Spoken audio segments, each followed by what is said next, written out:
Effectivement, c'est un rapport et je remercie les services dont les équipes ont œuvré, ça c'est indéniable, pour toutes les actions qui sont listées. Moi, voilà, je me suis interrogé aux chiffres, quelques résultats. On voit le montant des dépenses, enfin des dépenses d'investissement et de fonctionnement qui font plusieurs centaines de millions d'euros.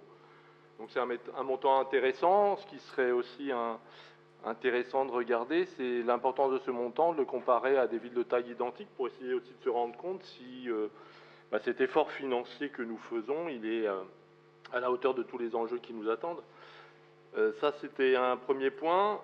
Par contre, voilà, je l'avais évoqué l'année dernière, et ces rapports m'empêchent à chaque fois de nous dire en quoi l'argent qu'on dépense et qu'on investit nous aide vraiment à atteindre les trois objectifs cités en première page.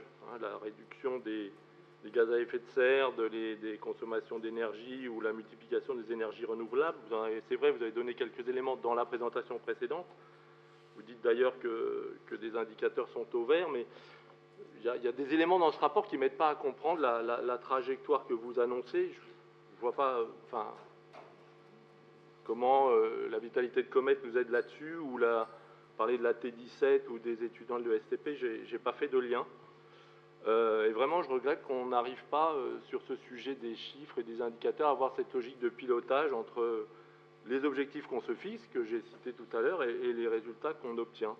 Et je pense que ça serait intéressant maintenant, et notamment sur le prochain rapport que j'espère nous aurons un peu plus tôt en ce qui concerne 2024, puisse nous dire les impacts positifs de tous ces investissements et de tous ces millions d'euros qu'on aura mis sur la table.